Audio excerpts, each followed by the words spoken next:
This is CGTN, China Global Television Network.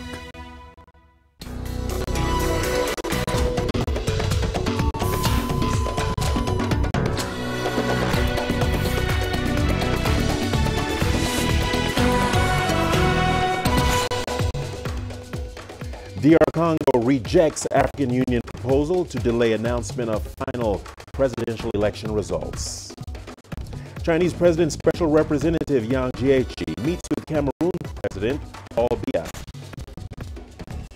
How a young Nigerian brought home from Libya is rebuilding his life. Welcome to Africa Live on CGTN. As always, great to have you with us. I'm Richard Surulunta, live in Nairobi. For those of you joining us across the continent and around the globe, we thank you for watching. Here's a peek at other stories making headlines. Tunisia seeks to boost trade ties with China. And what African governments are doing to secure the continent from attacks from extremists. We begin in the Democratic Republic of Congo, and the government there is dismissing a request by the African Union to suspend the announcement of the result of presidential elections until its leaders meet with President Kabila. The plea by the continental body follows a resolution by African heads of state to send a high-level delegation to help resolve the post-electoral stalemate in the DRC. CGTN's Chris Ochamuringa has that report. The Constitutional Court in the DRC was set to rule on appeals filed by opposition leader Martin Fayulu challenging the results of last December's elections on Friday. Judges have halted the announcement without giving a date when they'll deliver the verdict. It's not yet clear whether their decision was influenced by the request by the African Union to suspend the announcement of the final results. But the DRC government says it's a matter for the country's judicial bodies, which it maintains are independent. The head of the regional bloc, Rwandan President Paul Kagame, and other senior officials are expected in the DRC's capital, Kinshasa, next week to meet President Kabila to help resolve the DRC's electoral dispute. There have been reported cases of violence between supporters of the declared winner, Felix Tshisekedi, and those of the runner-up, Martin Fayulu, around the capital, Kinshasa. Martin Fayulu maintains that he won the election and wants the court to order a vote recount. The Electoral Commission declared opposition leader Felix Tshisekedi the provisional winner of the polls early this month, sparking an uproar among Mr. Fayulu's supporters. Leaders from the African Union are calling for dialogue in a bid to avoid violence over the electoral dispute. Chris Ochamuringa, CGTN, Kinshasa, Democratic Republic of Congo. Let's get more from Chris Ochamuringa. Chris Ochamuringa, as always, great to have you on the show. Absolute pleasure having you here. Let's dig into this story.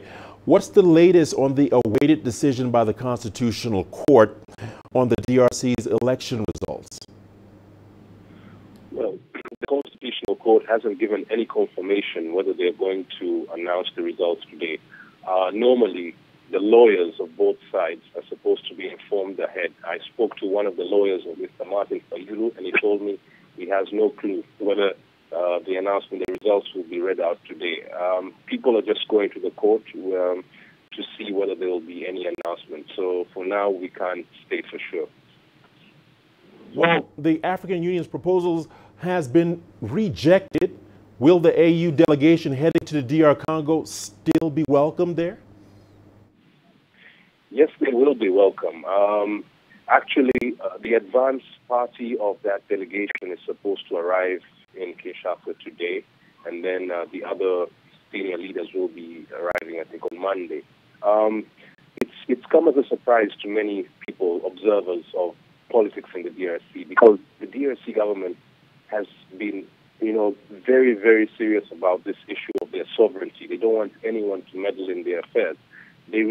Last year they rejected the appointment of a special envoy from South Africa, the former South African President, Thabo Mbeki, and they also stopped the visit of the UN Secretary General, Mr. Guterres, and so many people thought that would be the same this time around, but then they have accepted the AU delegation to come to the DRC. It's quite a ton of event that has shocked many people, but well, that's the DRC politics for you. All right, Chris Ocharinga, we will stay in touch. Thank you for that update and report. Still in the Democratic Republic of Congo, the United Nations Human Rights Office has called on all sides to resolve the dispute around the elections through dialogue and not to resort to violence. Appeal for calm. Whenever the results are announced, we've already seen that there has been quite a bit of tension and even violence. I just received reports from colleagues this morning that apparently since the 10th of January announcement of the provisional results, the UN Joint Human Rights Office in the country has documented at least 34 deaths, 59 people wounded, and 241 arbitrary arrests in the DRC. So we are very concerned about this, and we call on all sides to seek to resolve the situation through dialogue and not to resort to violence. And Nigeria's Independent Electoral Commission, INEC, has said that next month's polls will be free and fair. Africa's most populous country will be electing their next set of political leaders between the 16th of February and the 2nd of March. Let's take a look. And the second election will hold. The assurance from the electoral body comes amidst threats by political parties to drag the commission to court over new electoral guidelines. Among other things, the new rules bar phone calls in the tallying room.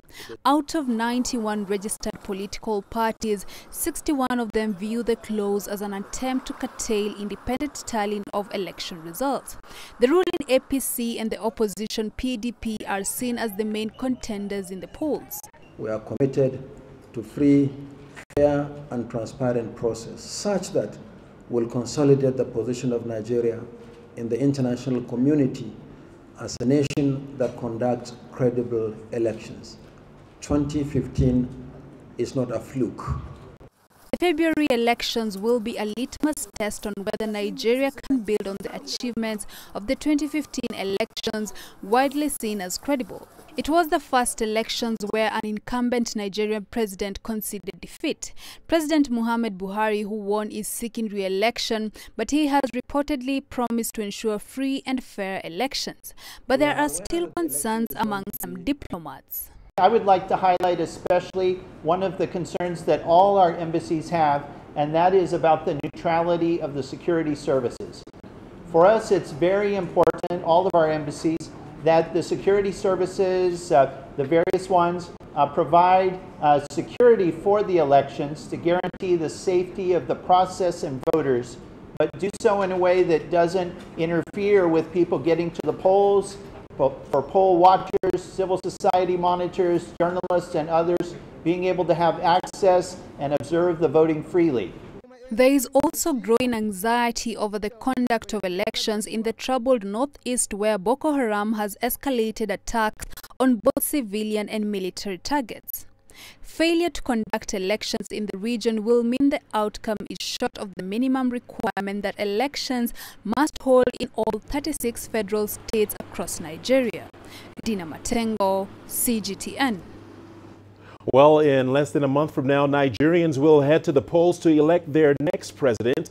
Among the candidates on the ballot is incumbent Muhammadu Buhari, who is seeking a second and final term of office.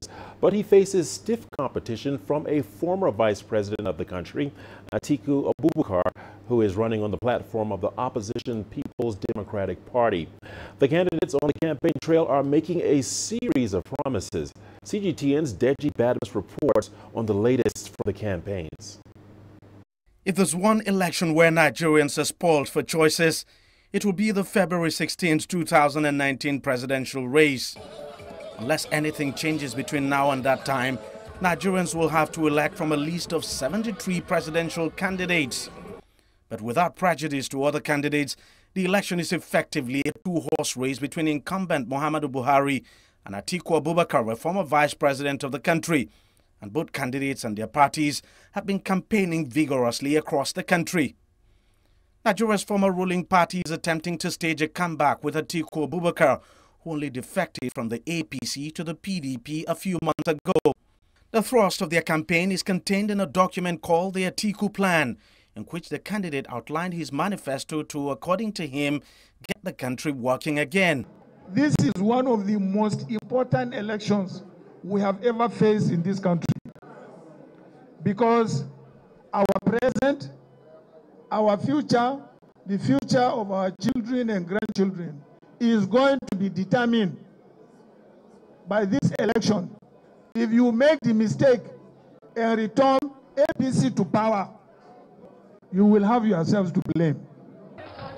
Incumbent Muhammadu Buhari and the ruling APC have also been making their case for re-election. Encapsulated in a document called Next Level, the president and his party are pledging to build on what they say is their achievements in the area of security, the economy and the fight against corruption. They say they spent $16 billion, not naira, on power. Why is the power? I am warning you, don't make any mistake of choosing any PDP candidate. What they will try to do is to cover the theft they have committed against the nation. I assure you, I will follow the system. Anybody that was found responsible, we will get him, take away the money from him, put it in the treasury. Like in 2015, security, the economy and corruption have been the dominant topics on the campaign trail. But don't expect that to define the outcome of this election. In Nigeria, sentiments, both political and ethnic, are usually crucial to how people vote. And it's partly for that reason that both candidates have chosen their running mates from different parts of the south of the country. While Abubakar's running mate is from the southeast, Buhari's running mate is from the southwest. The campaigns have so far been very heated up and sometimes temperamental, and things could go up a notch further as D-Day moves closer. But eventually, it will be down to the over 80 million Nigerians who have registered to vote in this election to decide who will lead this African giant in the next 4 years. Badmos, CGTN, Lagos, Nigeria. And we're not done with elections just yet. Algerian President Abdelaziz Bouteflika has issued a statement calling for presidential elections to be held on April the 18th. Local authorities will be required to review and update electoral lists from the 23rd of January to the 5th of February. President Bouteflika, however, did not mention whether he will run for a 5th term in office. The ruling parties have declared support for his re-election. Meanwhile, some opposition parties have called for the postponement of the elections for 2 years, insisting on appointment of a transitional cabinet to enable free and fair elections. And in Burkina Faso, the cabinet of President Roch-Marc Kabore has resigned. According to a statement on the state broadcaster, no explanation has been issued on the move, but President Kabore has accepted the resignations. He is expected to form a new government soon. The political deadlock in Libya faces a number of challenges, from divergent agendas to security. That's the warning from the UN envoy to Libya in his latest update on the Libyan crisis. Here's our UN correspondent, Liling Tan, with the details. It's a malaise that Libya needs to emerge from, and a path to stability that only Libyans themselves can accomplish, according to the UN Special Representative in Libya, as he provided another worrying assessment of the Libyan crisis. We can fight fires, but eventually there will be an inferno that cannot be extinguished. And so we must go beyond and tackle the underlying dysfunctionalities of the Libyan state. The political deadlock in Libya has been underpinned by a complex web of narrow interest, a broken legal framework, and the pillaging of Libya's great wealth. Only Libyans themselves can plot a path out of this malaise towards stability and prosperity. Southern Libya remains vulnerable. There's fighting in the eastern port city of Derna, and the conflict is now about to enter its 8th year. In the briefing, the Security Council was told the Islamic State group and criminal organizations continue to operate in an environment crippled by infrastructure deficiencies. Inaction has led to attacks on water pipelines and the country's important oil facilities.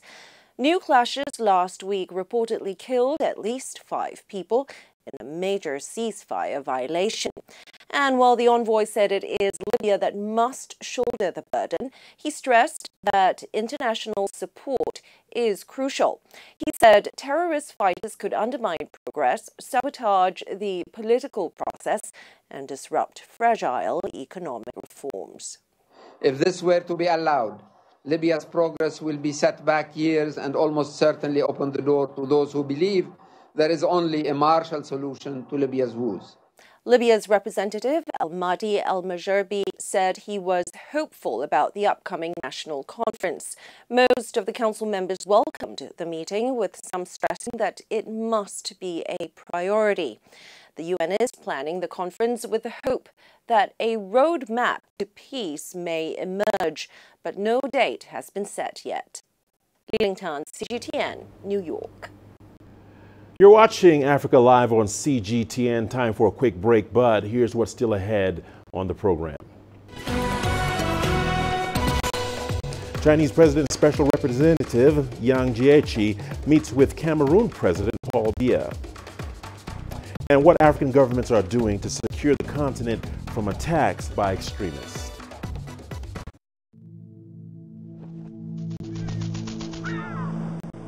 How will your world change today? What happens here? What happens there? Or what you make happen for yourself? If it matters to you, it matters to us too. Your stories are the stories that need to be told. Africa Live. Find your voice.